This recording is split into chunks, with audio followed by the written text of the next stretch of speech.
Hey, y'all, listen, happy Saturday, happy Saturday, happy Saturday. Welcome in the building. Yeah, it's late. It's late, but y'all had me hanging out late last night, but I appreciate y'all. It was an amazing conversation. If you missed last night's live, go back and watch it. And I just want to put this disclaimer out there. You know, I never know when I pull these stories together which way they're going to go. And actually, I forgot to put on tonight's on trending topics one of the stories I didn't get to last night, but we always have tomorrow. But I just want to put this disclaimer out there and let everybody know this. Up here, or like on my channel, even with the panel, because most of the people that come up, we've been together for a minute now. And we really, none of us are ever want to demean or make anybody feel bad. That's never our agenda. So I did get a comment yesterday saying that, you know what, Medicaid, Medicare, Section 8 is not a crutch for everybody. There are some people that really need it. When we have these conversations, we are never talking about the people who really need it. So let me put that out there up front for every conversation we ever have. We're never talking about the people that really need it, but there are people that buck the system. There are people that mooch off the system. And in addition to that, there are people that don't understand that some of these programs, they are built to keep you oppressed and for the people to have their foot on your neck. So I just want to say that, throw that out there. And remember, I'm going to go back to my theme. Catch the train, don't catch feelings. So let me go ahead and roll into today's trending topics. And the title is, what's going on? What's going on? So Serena Williams, along with many other celebrities and people, has utilized weight loss medications to take off 31 pounds. And, you know, many fans were slamming her because they're like, well, Dad, she's an athlete. If she can't do without medications, then what are we supposed to do? We live in a world where the diet industry is a $1 billion industry. But we also live in a world where, unfortunately, I'll say big pharma, they will never tell us the true implications of taking certain medications. Why? Because they make big money off of it.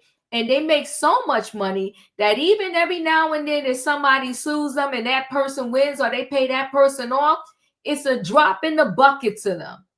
It's a drop in the bucket to them because they're still going to make more money off of the meds that the other people are continuing to buy. Now, I'm not against the weight loss meds. I'm not here to say yay or nay for it, against it, or whatever the case may be. There are some people that really, they're in a position in their life physically that if they don't use said medication, then they could die, right? But then you have others like myself, you know, for different, very reasons. Yeah, the doctor told me I need to lose weight. I know I need to lose some weight, and I'm fighting a good fight. And I had several, not just one. I had several doctors trying to push that blue paper, the prescription, across to me that said Wegovy, Ozempic, or some form of a weight loss medication. And to the point where I had to tell them, please put in my chart, I do not want it. I don't want to take it, and stop asking me about it. Because there are many people, and these particular ones are, they're hiding these cases right now, and they're probably not going to address it, and it's not going to come to the forefront until tons of people suffer. But what they're not telling people is there's people that's going blind. There's people that's having organs removed. There's people where their organs are kind of like sticking together as a result of these meds. They're having a lot of serious side effects. And they're not talking about it. Why are they not talking about it? Because they're rolling in the dough off of these medications. I wish that, but this is not going to, they're not going to make money off of this. I wish that they would teach the people you know, if you alter your and I'm not talking about eating no 800 calories a day, you know, because I got to eat. But if you change the things you eat, the way you eat them, the times you eat them, perhaps that can help you. And yes, if you over 50 like me, and some people are in their 40s, all I can say is keep up the good fight. But there are a lot of people slamming her for taking this particular GLP med. And in addition to that, what I heard is that her husband, the one that she's particularly promoting, I heard he either owns part of this online pharmacy or he has stake in it or something like that. It's alleged. I'm not saying it's 100% true, but it's alleged that her husband has a high stake in this particular med that she is promoting. So we're going to talk about it. Now, we have this Jonah Larson, crochet prodigy. I think he became well known like at 5, just crocheting his behind off. And they said at that time, I think he was crocheting like 5 hours out of the day. Well, the other day, I'm saying the other day, but in July, he was arrested for SA. And they said first a minor. Now they have come out and said that it was a 12-year-old girl. He's 17. 12-year-old girl. But the problem I'm having is that he was living in a shelter. And I'm like, how does this crochet prodigy who was on the Drew Barrymore show, Good Morning America, the Today Show, wrote books, had crochet patterns, a YouTube channel, his Instagram, everything blowing up. And he's in the shelter? What did the adoptive parents do? They kicked them out? You know, I'm not against adoption, but what I noticed with some people, when they have an adopted child, they wouldn't kick their, and I'm just saying these words now, they wouldn't kick their bad kid out. But when they adopted the kid, the minute the kid go left, that kid got to go. I don't know if y'all remember this. This was many years ago. I'm saying maybe probably over 30. There was this couple, I forgot where they adopted the kid from. When they got the kid home back to the United States, the kid was out off their rocker, and they put that kid on a plane and sent them back where they came from. I don't know. And where's all his money? How does he end up in a shelter? Because being in the shelter is where he violated this 12-year-old. But before that, he was accused of robbing someone's home with somebody else from the shelter. What went wrong? What's going on?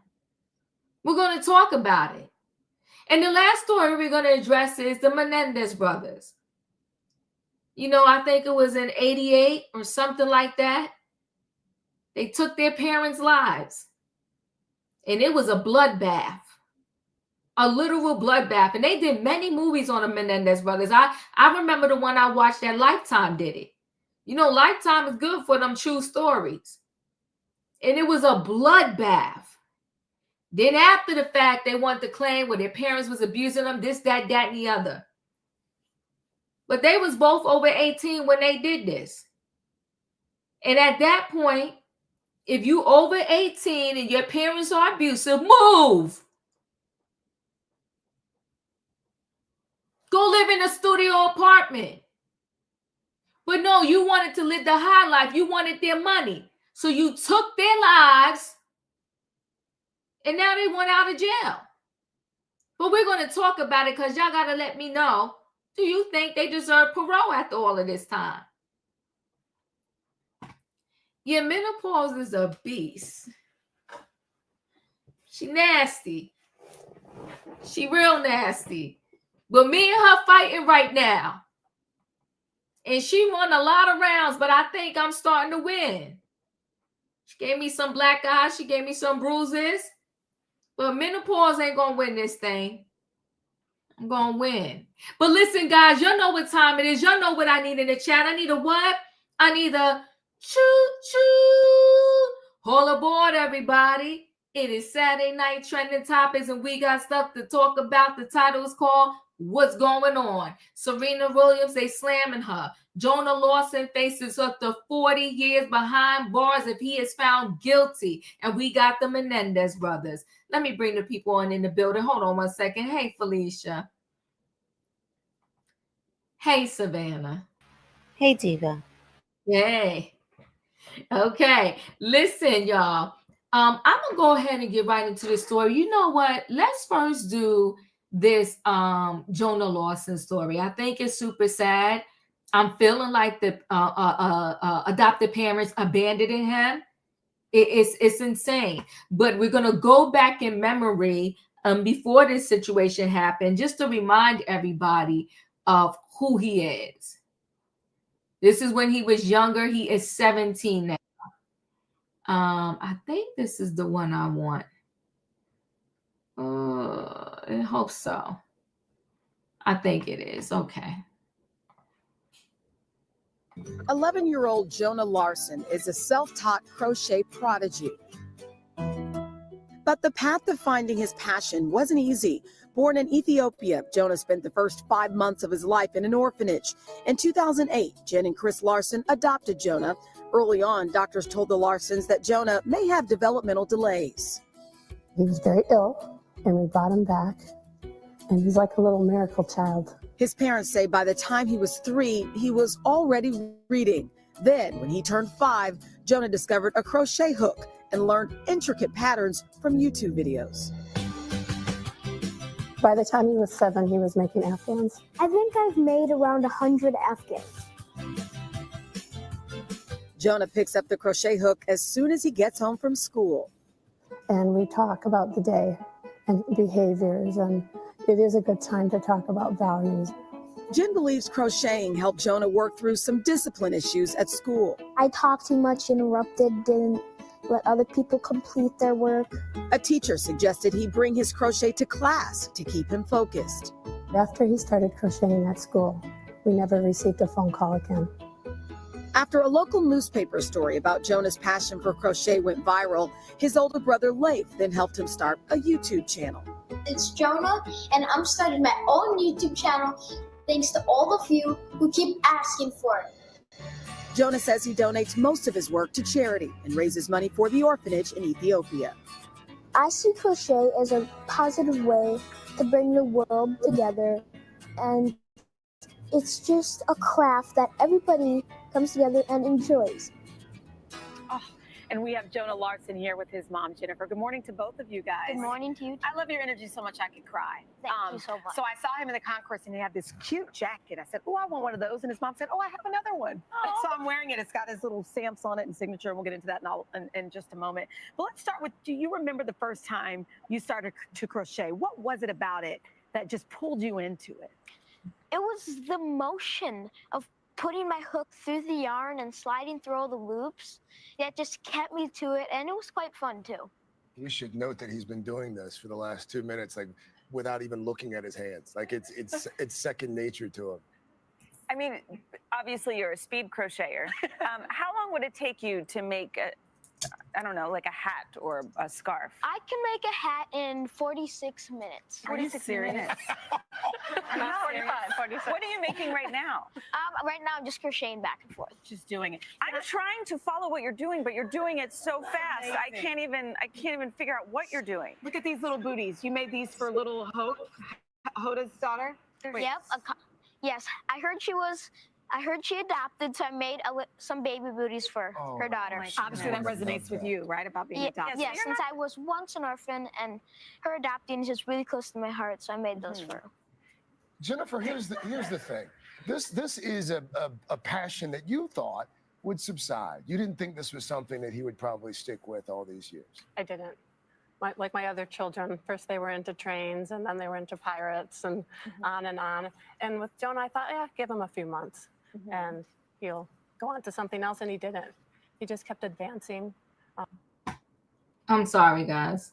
Watching more difficult tutorials, and here he is today. Why do you think you've stuck with it for so long? Besides the fact that you enjoy it, do you find it's calming? Does it give you something to do with your hands so you can focus on other things? Yeah, I find it very calming and sort of like therapy in a way. And that's nice when you have a really busy mind and you're an active person. Oh, I love this. Before you leave us this morning, I know that you have an Instagram page. Obviously, you have this YouTube channel. If people want to support you and they want to purchase some of the things, do you sell them? And I know some of the proceeds go, where do they go? Can you tell me? Okay, so right now I'm not selling any items because we've had like 4,500 orders, and then You're just It's just your two hands. I know, so we just had to like close down shop for a little while, Because we're about to break the internet right now. Just FYI. and then move to more like business collaborations, and so yeah, and designing items, and actually design this jacket and the shirt underneath it, and they'll be available. The shirts will be available soon. That's where I got that from, because the proceeds will go back to, is it the village? It is. Ethiopia, it's or? an organization called Roots Ethiopia, and they're based out of Madison, and they help that little region and village where I was born, and supports them and keeps families together by helping people learn trades and help with orphan carousel. You are such a special boy. And do you want us to learn how to do it so we can help you and get your product? That'd be great. Yep, I would like to learn. People in the background are laughing at us. We'd like to be able to keep your business growing. What do you want to be when you grow up, buddy? Like, what's the end game here, as we would say? I would like to be a surgeon and be able to go back to Ethiopia and give out some free surgeries. Well, you've got the hands for it.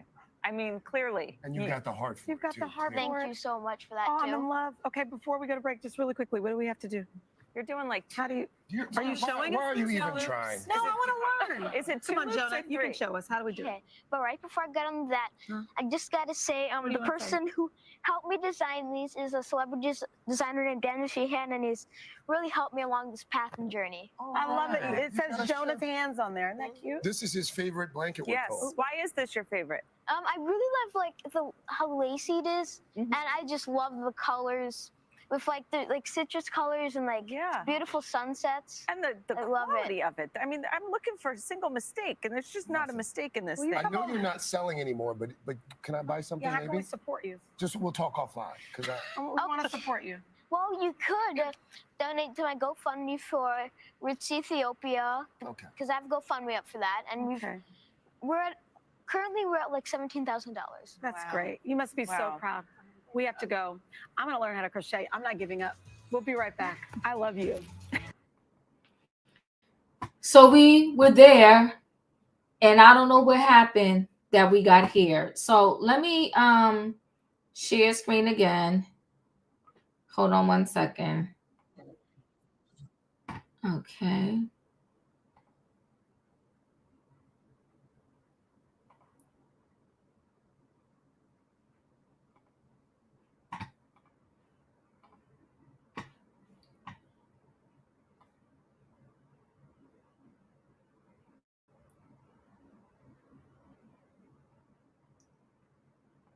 It's coming through. Let me see.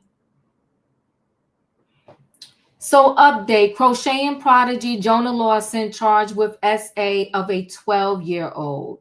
That is him sitting in the courtroom. So let's listen to this update. Legal trouble for crocheting Jonah Larson and the serious allegations against him. News 8 Now's Grace Monk has been going through the criminal complaint. Grace. 17-year-old Jonah Larson faces charges of second-degree sexual assault of a child and bail jumping. He was in La Crosse County Court this afternoon.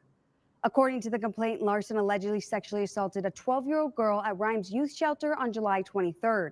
Larson claims he and the victim only made out, but investigators found inconsistencies. In his account, the victim alleges that Larson sexually assaulted her despite her repeated requests to stop.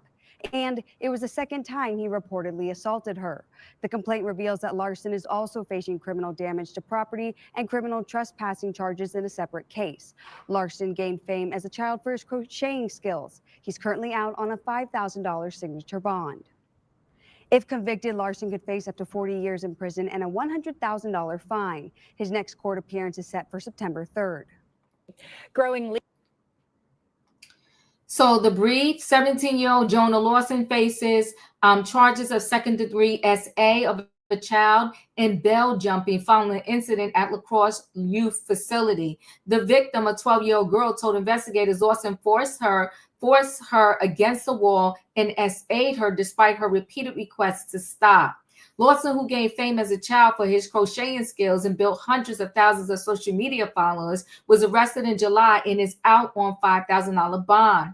Lacrosse, a 17-year-old who became famous for his crocheting abilities, now faces serious criminal charges after being accused of SAing a 12-year-old girl at Lacrosse County Youth Facility. Jonah Larson has been charged with second-degree SA of a child under 16 years of age and misdemeanor bail jumping. The charges were filed Friday in Lacrosse County Court, with Larson being charged as an adult. In court Friday afternoon, Larson pleaded not guilty to those charges.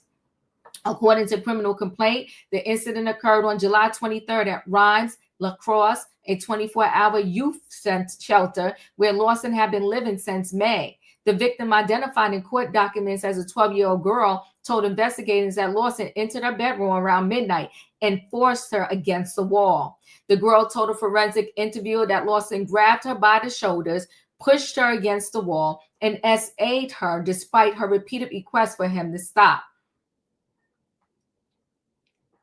The victim's 16-year-old roommate witnessed the incident and tried to intervene, telling Larson, "No, don't do that," according to the complaint. Larson reportedly told the roommate to shut up and lay down. During a police interview, Larson claimed he and the victim had only made out after she asked him to earlier that evening. However, investigators noticed significant inconsistencies between his account and witness statements. The complaint also reveals that this was not the first alleged incident. The victim told investigators that Larson had previously assaulted her in early July, describing an incident where he got on top of her in bed while partially clothed. In a separate case, Larson faces criminal damage to property and criminal trespassing in an incident 2 days before his arrest on the SA case. In that, Larson was accused of breaking into a home on Johnson Street with another juvenile who was staying at Rhymes. Each of those charges carry a penalty up to 9 months in prison and a $10,000 fine. Larson first gained national attention as a child for his exceptional crocheting skills, building hundreds of thousands of followers on YouTube and social media. He turned his talent into a business and philanthropy mission. Most recently, he served as the keynote speaker at the Lacrosse Central High School's Memorial Day program in May. Larson is currently out on $5,000 signature bond. He is due back in court on September 3rd. If convicted of the felony SA charge, Larson faces up to 40 years in prison and a $100,000 fine. How did we go from where he was to here? I don't know. Felicia, your thoughts?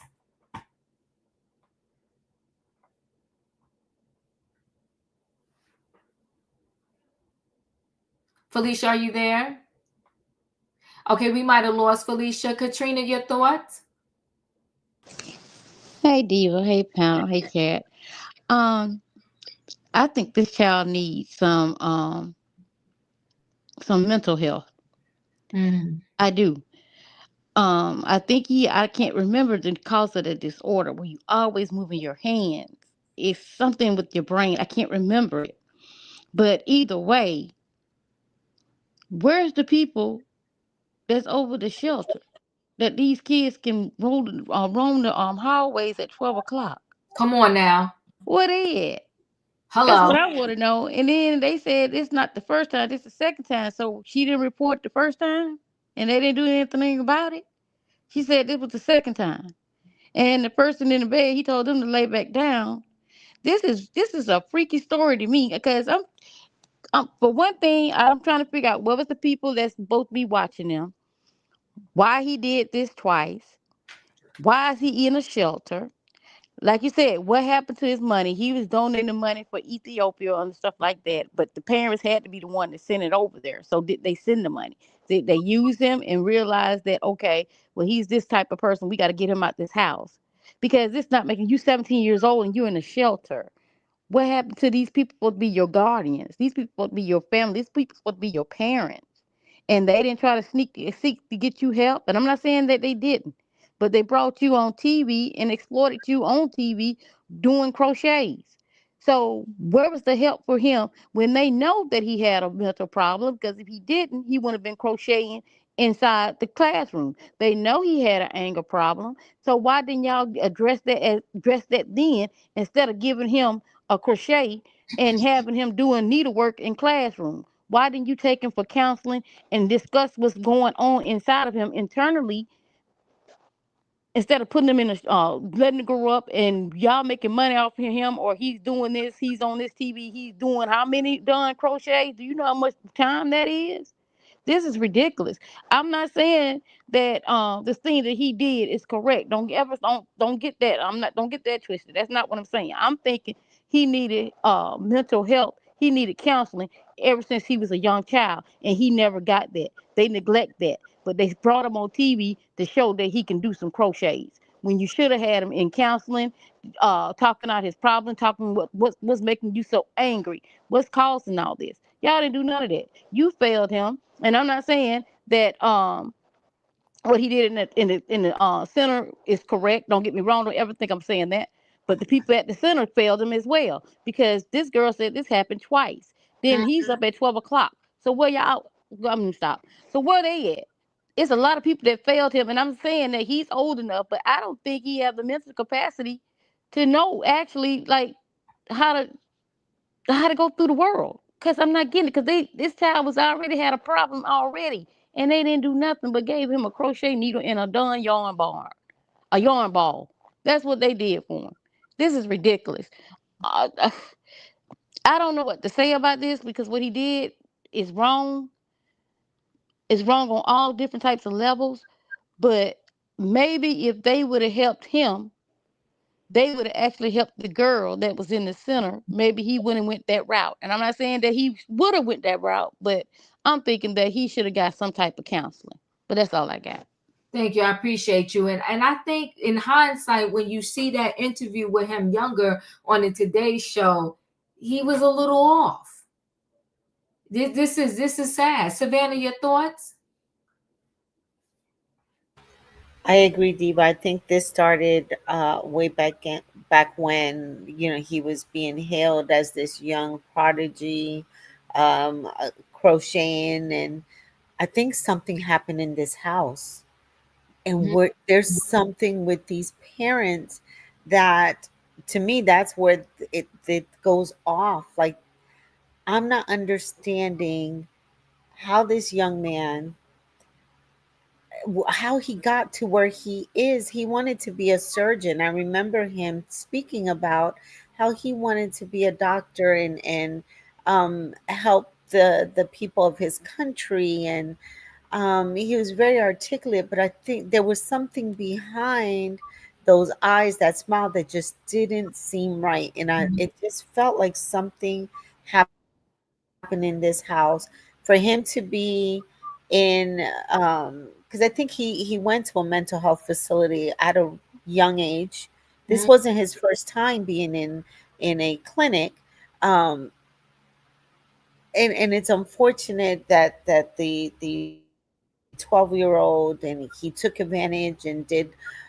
I mean, now this not once but twice, this young child as well is traumatized and has to deal with this also for the rest of her life. I apologize. It was a girl, correct? Mm-hmm. Okay. Because that was another thing I was concerned about, that he was maybe not accepting of his sexuality, if that was an issue, if there's something going on. I just don't know. I think there's many dark secrets that this family holds, and I think that's where I keep thinking there's some abuse that we're not hearing of and knowing of, and it started in the home. I don't think we have all this story. We don't. My heart breaks for him and for the other victims, but same. I feel the same, because he didn't get the help he needed. They exploited him once they found out this boy could crochet, and they was dragging him around the world. And like I said, they put the crochet needle in his hand, and he needed a therapist. It's sad. Absolutely. And where's the money that he's made from this nonprofit and from all these yeah, there's so much here that I don't think we have the full story. And my heart really truly breaks for him, not excusing what he did, because now there's other victims due to the negligence of these parents. Whew. Listen, I'm gonna go ahead. I'm gonna stay connected to this story because his next court date is September the 3rd. 40 years because they charge him as an adult. 40 years is brutal, and he's gonna have to register as a S offender. This is how do you go from this whole crocheting prodigy to this? And then the other part is what's disturbing is that too, he tried to rob somebody's house. The other part is disturbing is that he was living in that shelter since May.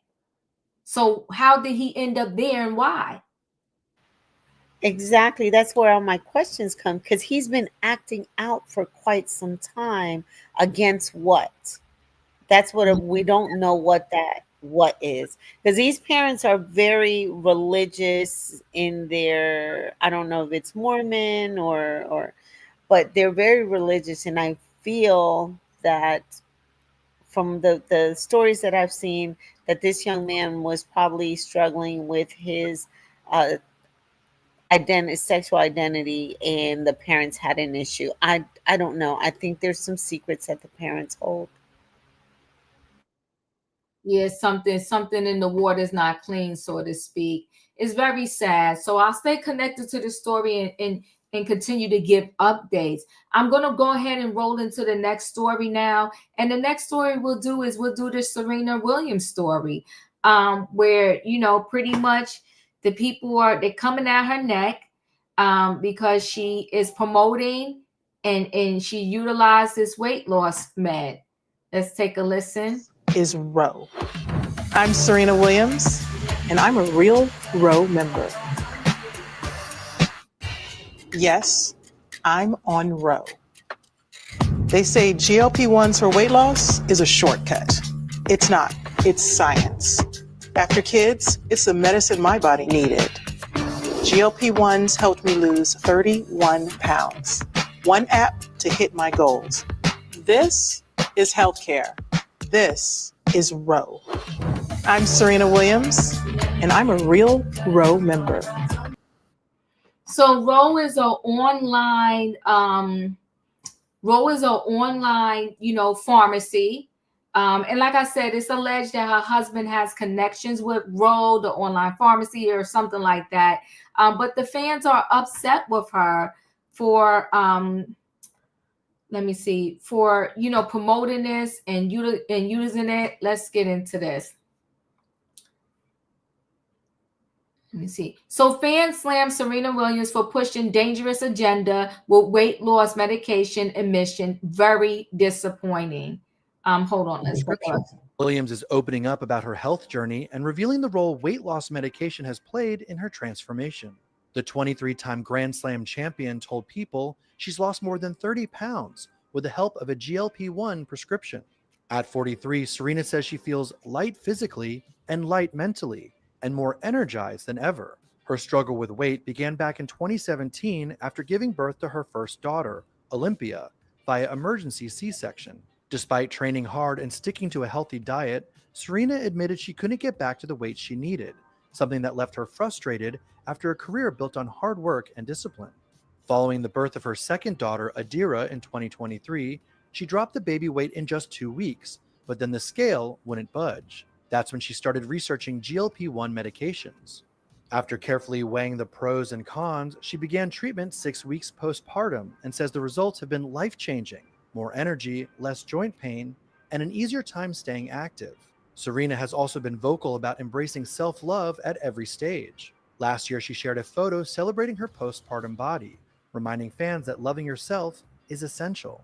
And now, with her renewed energy and confidence, the tennis legend is proudly showing off her hard work, whether in the gym, on the beach, or out at sea.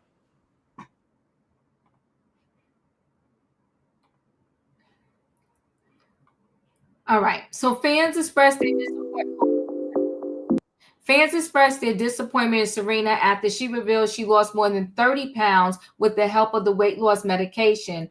On Thursday, the G1LP medicate, I don't know why is that so plain. The G1LP medicine company Roe shared a joint post on Instagram promoting the tennis champions partnership. In the clip, Williams, 43, appeared to inject herself with the weekly medication, which she claims her body needed after having 2 kids.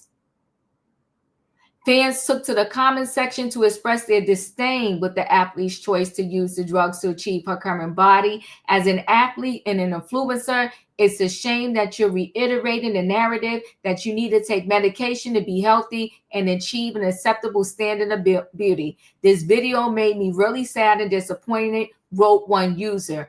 After kids, this is the medicine my body needed. Needed. Fantastic. Now we can undo all the progression we made on letting women know it's okay to take time, recover, and get back in shape, or not to, another added.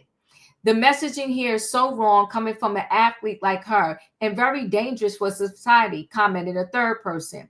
You can put whatever you want in your body, but let's not call it healthcare. This is so disturbing to me, coming from a former elite athlete, said a fourth person.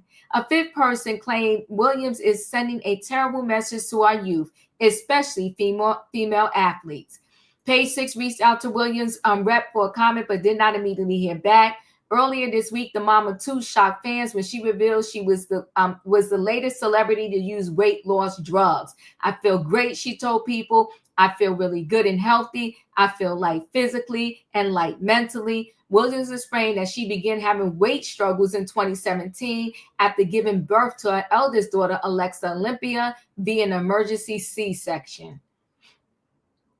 I was never able to get the weight I needed. I was never able to get to the weight I needed to be, no matter what I did, no matter how much I trained, she told the outlet.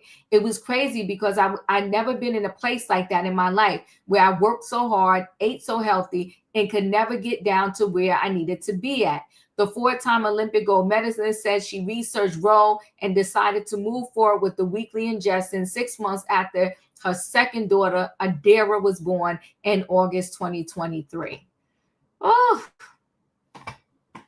Savannah, your thoughts? Well, we finally see who's been doing Serena's makeup all these years, because I've always thought she definitely needed to hire a makeup artist. I wish she would see how beautiful and strong she is. If she would see what I think most of her fans and audience sees. Because if I had those legs and those thighs, I will wear mini skirts every day of the year. I've always admired Serena's discipline, and her body muscle to fat ratio has always been amazing. I think I'm not hating on her taking this this injection, because there are so many other celebrities that are on weight loss medication and they don't receive the backlash that Serena has been getting. So I'm confused as to the why, because there are so many other celebrities who have done something, whether it's Rebel Wilson or who's it there. I mean, there's been so many. The Melissa McCarthy have done something, and they don't face these this hate from their own communities like Serena's been doing. I think she looks amazing. Those pictures that you just put up with the black, she does look like she has the Ozempic face. She looks very gaunt. But Serena has a history of taking bad pictures. It's very rare for her to take a good picture, although she's not good in front of the camera. But I think she's such a beautiful woman. Even before these injections, I've heard her in several interviews talking about how much she struggled with the weight after the first pregnancy, because she had that medical scare. and it took her a while to get back into training and back on the courts and doing all that because she was in a lot of pain.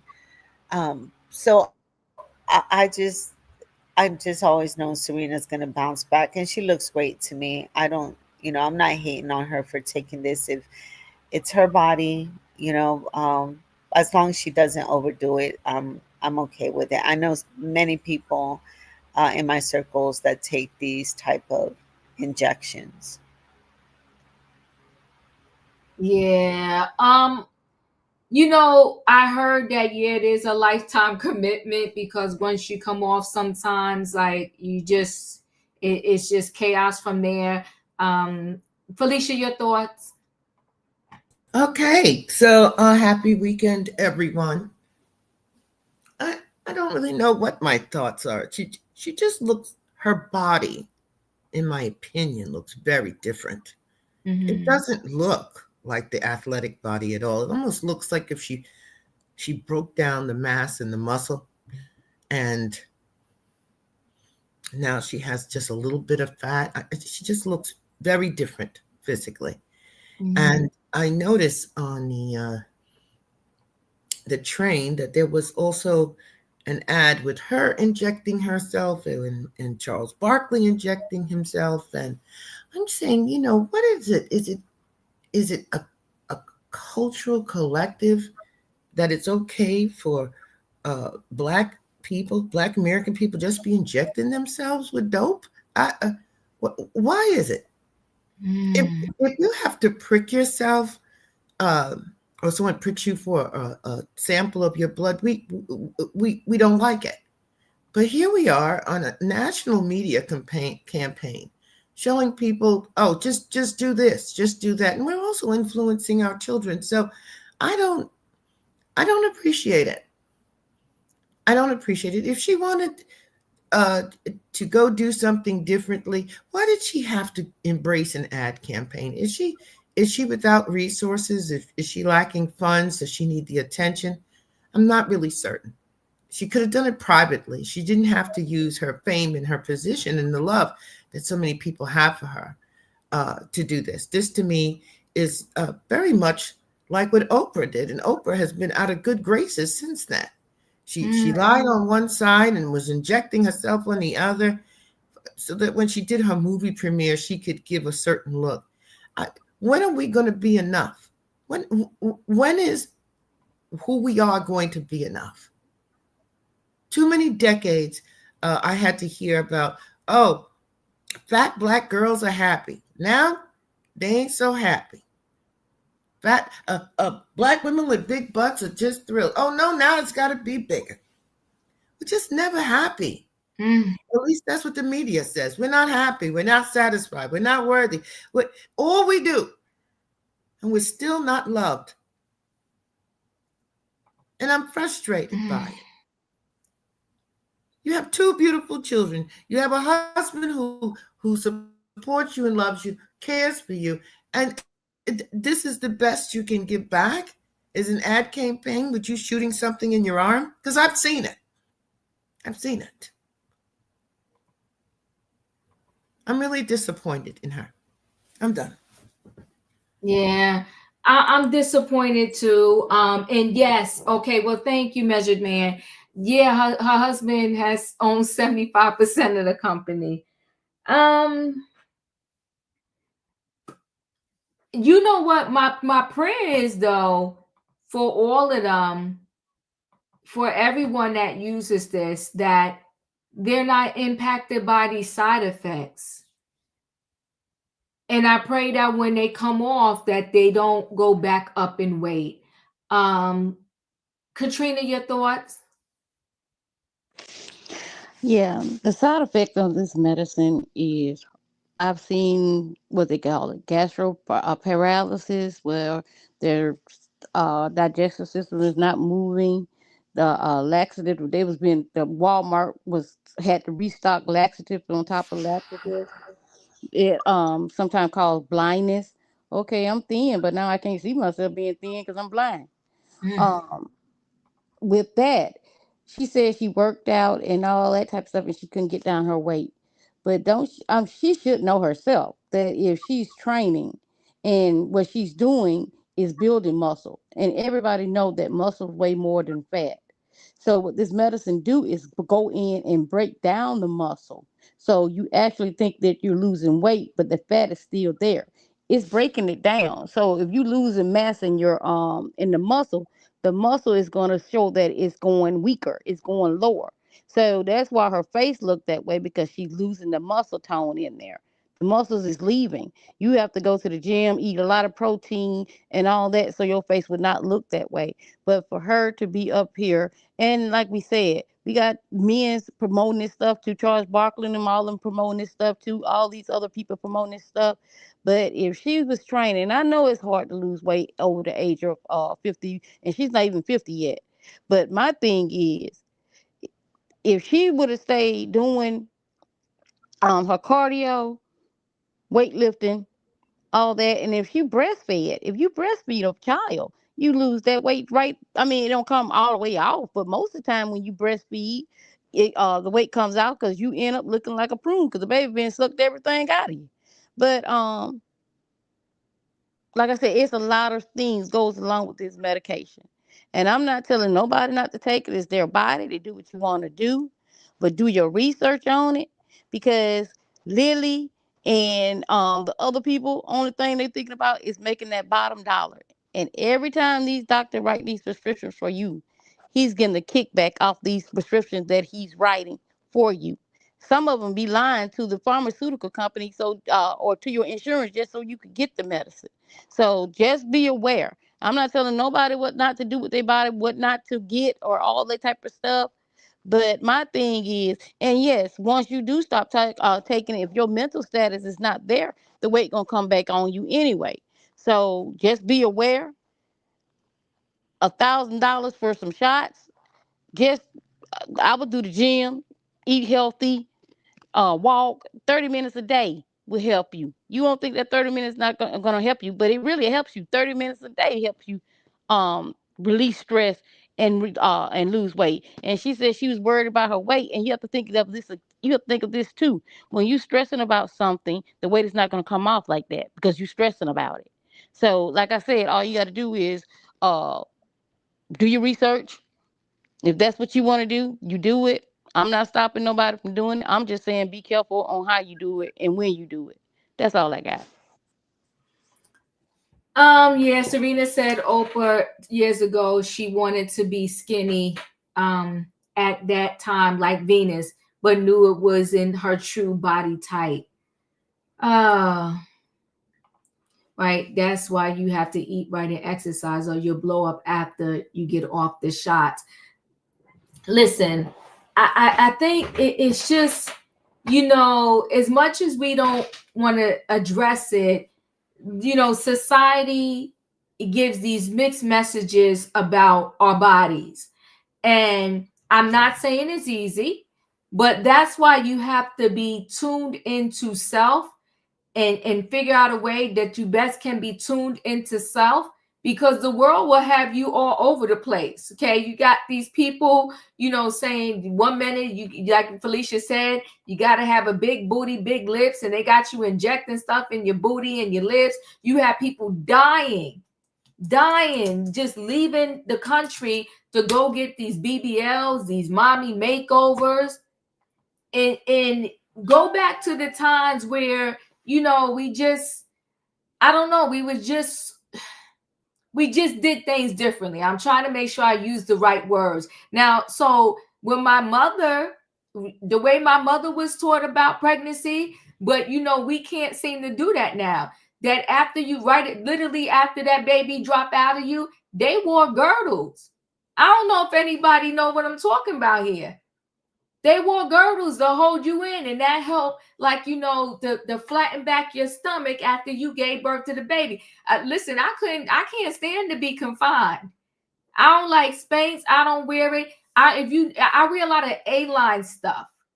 If you ever notice, like if I post a lot of pictures of what I wear a lot of A-line, but I wear that for a reason, because A-line, you ain't got to worry. I ain't got to hold nothing in, suck nothing in, or whatever. Hold on one second, guys. Let me just read this. Measure Man, I appreciate you. I promise these that I counsel patients a lot when I see it prescribed off label, and almost 80% patients refuse, and 100 have been back that I fill prescriptions for. I cap block them. I don't know if I read that right, but thank you so much for the super chat. I truly do appreciate you. And I know you gave another one here. Let me see if I can find it. Thank you again for this super chat. Praise, because I start my speeches with the microwave generation. So if they take my listen, oh well, I took an oath. They do it to my people, our people. Yeah, you know, I learned that when somebody is convinced they want something, 9 times out of 10, you're not going to stop them. But I do wish that, panty girdles. Yeah, listen. I do not. And whenever I go out, like if I go out and I'm hanging out for the day, I can't wait to get back in and just take my clothes off and put on something comfortable. But I've never been a Spanx girl because I can't stand all of that tightness. But that, like I said, I did retail a lot, like throughout my life and my career, whatever. I worked a lot in retail, and that's why I wear a lot of A-line stuff, because you can't tell, you don't know nothing, and I ain't got to hold it sucked in because a lot of my clothes are not fitted in that way. But to go back to this whole weight loss medication, it breaks my heart in this sense that, one, it's pricey, and honestly, the price of this weight loss medication that some people are paying every month, they could have a personal trainer. But I will also say this, because for a year straight, I did Pilates and I never missed a day, really ever. But my body changed, but the scale didn't change. And most people want the scale to change. And I mean, I changed the way I eat or whatever, but menopause is a beast. And you have to constantly read up, figure things out so you can try to combat that and go over, beyond that. And then your hormones, when, you're a female, that's playing a thing into it. So I get it. It's not easy to drop off the weight. Even if you walking, running, jumping, hopping, squatting, and thinking you're eating right. It's not easy, but I say fight the good fight. Now, for me, what I say with this weight loss, man, when you got somebody 300, 400, 500 pounds, and literally it's their life out of med, take the med, right? But I know some people that they're my size, and yes, they may need to lose some weight, but they're on it, and then they stay on it, and they're down to like nothing, and then they forgetting to eat, don't want to eat. It's a mixed bag for me. I don't know what to say. I really don't. But I will say this. I just pray that there's not a lot of side effects that people get from this. Insurance will cover it depending on your coverage. Plus, doctors will write up that you are pre-diabetic, and then they will cover it. Yeah, no, but they got to look at the they compare what the doctors write to with your blood work. And and I am pre-diabetic. I just been trying to fight the good fight. So just pray for me. Pray for me. Okay. I'm trying to fight the good fight. Oh, all right, guys. So let me go ahead and move on to this last story. This Menendez brothers, it's crazy, but they listen, they were sentenced to life in prison without parole when they were found guilty of taking their parents' lives, right? And then on the back end, after they took their parents' lives, they said that, the dad was abusing them sexually, and that the mom just stood by and watched and let it happen. Now, I'll give them this. I'll roll with that. Y'all telling the truth on that, and that is what happened. But I could have seen if they would have did this to their parents at maybe 14, 15 when this was happening, and where could they go? But they did this as adults. And my thing is, at that point, you could have simply just moved out of your parents' home. You didn't have to take their lives. But I don't know if at this point, should they be released back out to society? That's what we're here to talk about. So let me share a screen.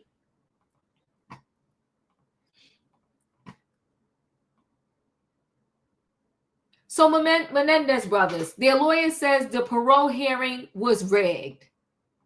Let's take a listen.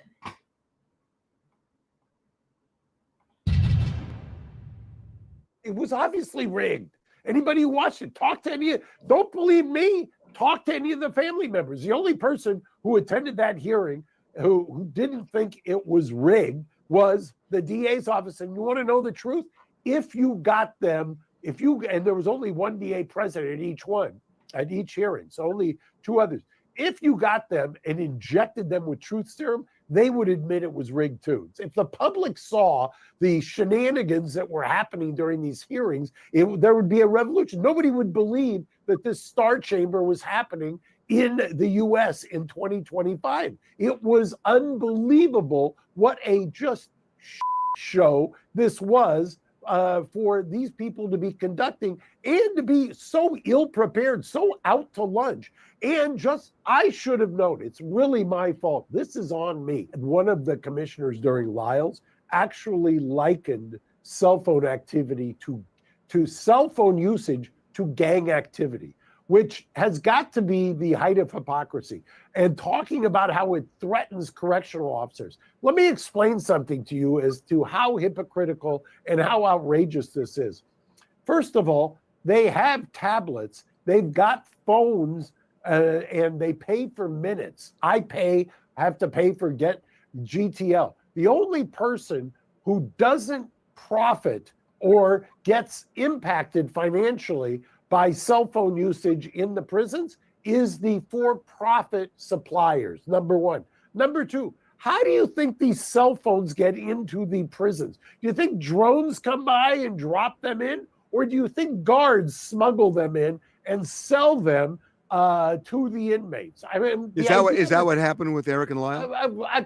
That's what happens with every cell phone in the prison system. They're all smuggled in by the correctional officers. What a joke this is. One of the commissioners actually asked today why, I swear to God, you can't make this up. Was Lyle, the fact that Lyle bought a Porsche after the parents were killed and Erik brought a Jeep, show the difference in their personality characteristics? That was a legitimate question. Not what have you done, not Lyle, why is it that when people were attacking you in prison, you didn't get violent? Why is it, Lyle, that we don't have a single violent incident in 30 years in these prison system? Why is it that you've done this great work with the Green Space program and mentorship? And there's all kinds of people who talk about what kind of great work you do. But no, I want to know, back then, when you were a 21-year-old who had just killed your parents, why did you buy a Porsche and not a Jeep?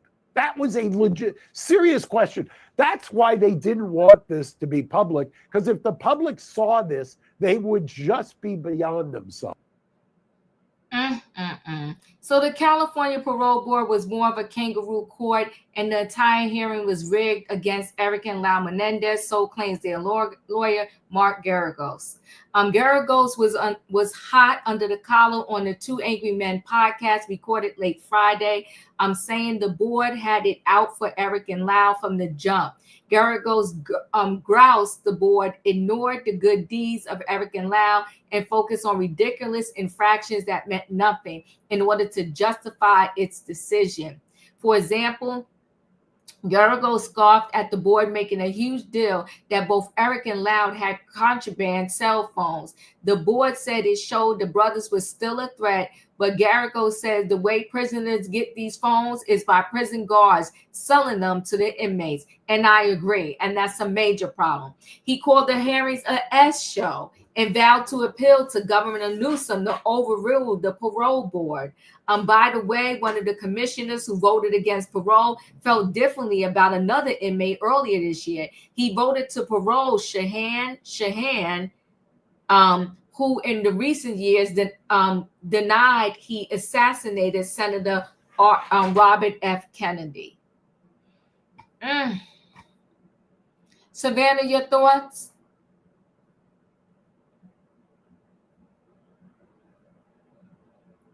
Savannah, are you there? Yes, Steve, I apologize. Okay. You're fine. Is he in jail because he has cell phones tablets, laptops, free. I'm like, so he's really locked up. I'm trying to figure this out. I understood that and know that inmates get cell phones, but I didn't know they also get tablets, and I just don't know what type of facility Erik and Lyle are locked up in. But wherever they are, that's where they're supposed to be, because their own actions and what happened and transpired after their parents were unalived is what got them exactly where they are today. I think that these two need to let it go already. This story is over 30 years old. There has been no other suspects, no other evidence to claim that there was any other person in the house. If anything, there's been more evidence stating that these music executives were um, doing things to young men. So there's several documentaries out there, especially the one with the boy band Menudo from the 80s and 90s, who was also affiliated or close to Menendez's father. So there was many allegations back in the 80s and 90s that these executives were doing things with young men. So I think Erik and Lyle need to find some other outlet, because this constant coming back. And then I heard I think it's Erik who's not been a model prisoner while he's in there. He's been um, causing some infractions in the prison system in itself. So I don't know. These two are definitely need to find something else to do, because I think their story is kind of done and over, and it's their own doings that did this to them. Not the law, not anybody else. It was them and their behaviors and what they did afterwards. Thanks, Savannah. Felicia, your thoughts? I'm not certain how much time they're supposed to get. I guess they're supposed to do life and death in prison. You know, this judicial system has shown me, especially through this Sean Combs trial, how crooked and criminal it is on its own. I don't necessarily believe a lot of what I'm hearing. I mean, I don't know if you heard that last piece that you read to us, that the commissioner who told the Menendez brothers, well, I don't think so. It's not a good idea. Or you have a cell phone, for God's sake.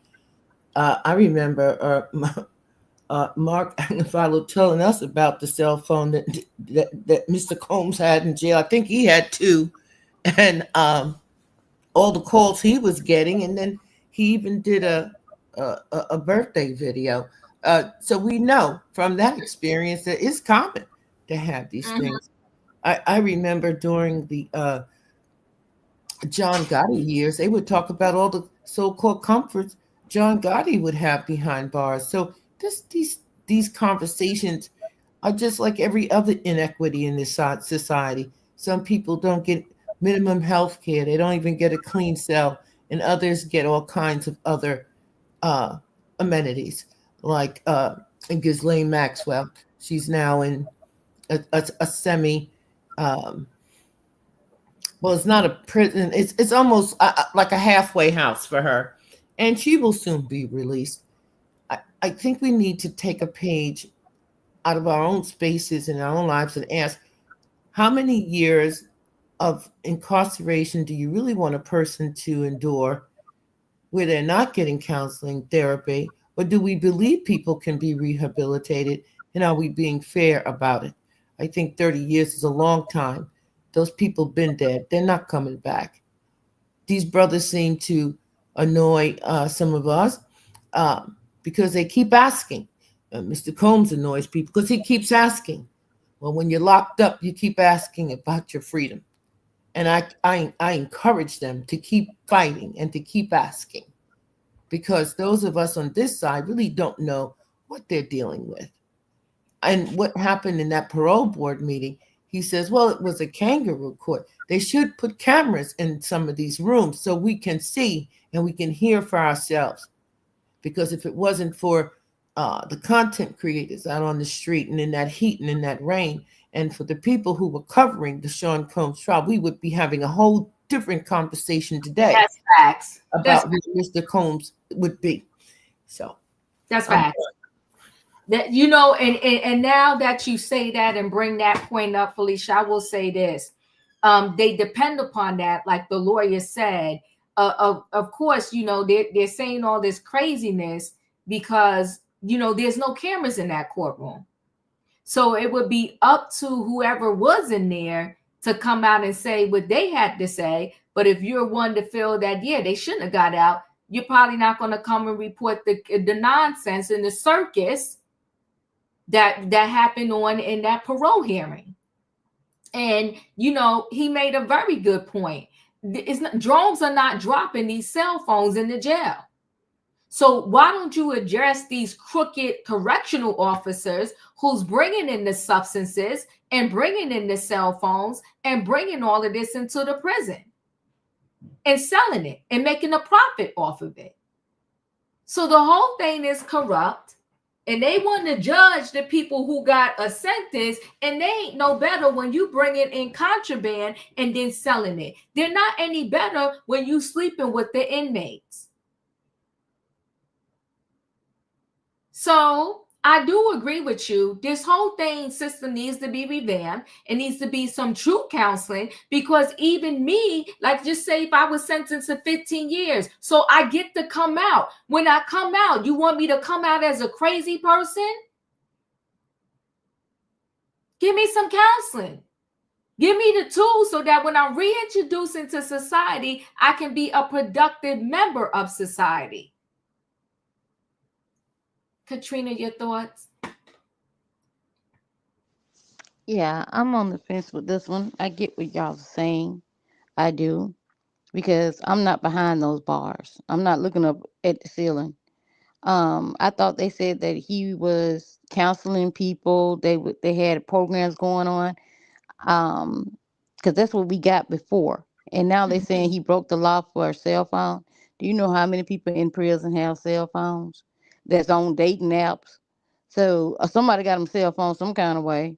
And yeah, they are dropping them off there in drones. They have people out there, but you know, sometimes they get caught. But they have drones dropping off packages out there too to certain people. But yes, the majority of them is coming in through the COs. And I think I sent you a story the other day about this. I think he was the warden, and he slept with this girl in the prison. The girl had AIDS, and she told him that she had it. But anyway, we on a whole different subject. But yeah, that's something that they do. And my thing is, if they would have did this in a different way, and I can't tell nobody how to go out and analyze somebody, but the way they did it with like getting somebody else's identity, this was like premeditated. You knew what you was gonna do before you did it. Then you went out of town to buy some pow pows. Then not once did you unload and go on by your business. You went outside and reloaded and came back and finished them off. And then you lied and had people thinking that somebody else did it.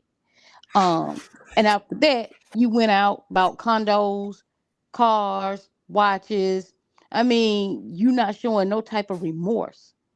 I can see if you did this and you remorseful because what you said that he did to you, but you in college and you got people taking tests for you because you're not smart enough to pass these tests. Your dad is asking you, paying for your tests and paying for you to be in school.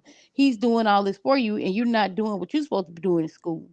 My thing is, like I said, I'm not God. I don't judge. But my thing is, they was mad because they couldn't get to the money the way they wanted to. The older one, not too much, is the young one. I think the young one was led by him. But what I'm saying is, you went through extreme measures to do what you did. And the next thing we know, You out buying cars, you acting like nothing happened. And I'm not saying his father didn't do all that stuff to them, Ricky Martin, the Menudos and all that. I'm not saying that didn't happen because I wasn't there. I don't know. But my thing is, if you taking that step to get rid of somebody and to do the things that was premeditated. Like y'all said, they was already at the house. They was grown adult guys. Why couldn't you just move away if your dad doing all this to you? And I know it's not that easy, but you was in college. You didn't have to go back home. Yes, he's paying for your college, but you didn't have to go back and unalive him. So I'm on the fence about them getting out, because I can't put no time on people because everybody can repent. So that's not me. But what I'm saying is the way they did it is making people feel like, no, they should stay in there. But that's just my thoughts. That's all I got. Whew. Well, okay, hold on one second. Precious, I appreciate you.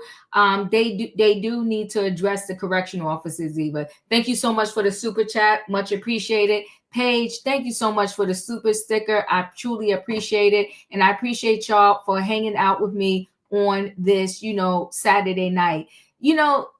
This jail is one of those subjects where, I don't know what to say. And I really don't know what to say when it comes to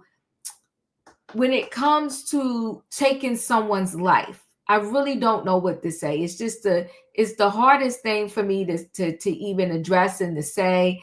I don't know what the answer is. And I think part of my answer would be it depends on the way someone was unalive, right? You have self-defense situations, and I think anybody is easy for us to get with, right? Self-defense, right? When that situation happens, you can kind of understand that. In this situation, it was brutal, but do we get to, because their sentence was, they was resentenced. Let me add that. They was resentenced because at first they was given life without a possibility of parole. So now they gave them 50 to life with the possibility of parole. So I don't know the answer to this. I do know initially, yes, back when they did it, it was cruel. It was brutal. It was ugly. And there was another way out. But after 30 something years, can we give them another chance? I don't know. And listen, let me say this. Almost a lot of people in their family are rooting for them to get out and have another chance. I almost want to lean towards that this family probably knew what those boys was going through growing up. Because there's a lot of family members standing behind them and rooting for them to get out. So I found that interesting too. That's why it's hard. Like, I'm on the line, but I'm farther on this side of the line than the other side of the line. Because I was really sitting there thinking about it. I said a lot of their family members are really backing them up and was in court for them too. And I'm thinking to myself, how many of them might have known what was going on with those boys growing up? But one of the parole board members said they was really upset about the mother and how the crime scene, they said, for the mother was brutal. But and I'm thinking it was brutal because they're like, as our mom, you knew what dad was doing to us and you let it go down. Oh God. Listen, guys. Can I say something real quick before we end? Okay. Think about what you just said on what they did to their parents. Now, let me take you back to the little boy that doing the crochet. We knew they know that he has some type of issue. Mm-hmm. And they want to give him 40 years. Mm-hmm. And they knew this. So, they knew this child had some type of mental disability or something going on with him, and he didn't get no help. And when he go out there and cause other people conflict pain on other people, now y'all coming in the courtroom, y'all trying to give him 40 years. And these people served 30 years for offing their mom and dad. But y'all want to give this man, I'm not saying that he's going to get 40, but that's what he's looking at, 40 years on something that this child needed help.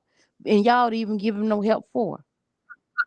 I'm just comparing, like Felicia said, the justice system is totally off. I'm looking at this child in 40 years.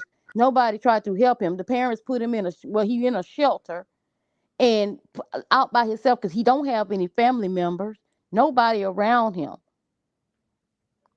And that's the reason. I mean, we don't know, like we've said, we don't know what went on in that house because all we seen was exploitation from them that they did to him and threw him away. And now he went out and did something that he shouldn't have done. And who know what his mentality is? Because sometimes maybe his brain is on a child level. I don't know. You can age, but your brain can stay on a certain age that when you had trauma. But they want to give him 40, and it's okay for them to get out at 30. I'm not saying nobody should be locked up or anything like that. Don't get me wrong. But I'm just looking at the judicial system, as Felicia was saying. That's all I got. I don't know. Well, thank you. I appreciate y'all. Thank you for coming through and hanging out with me on a Saturday night. Y'all know the routine. If you didn't hit the like button on the way in, hit the like button on the way out. I will keep us posted on this Jonah Larson story. And, you know, the Menendez brothers. I have a feeling that they keep pushing. They're probably going to get out.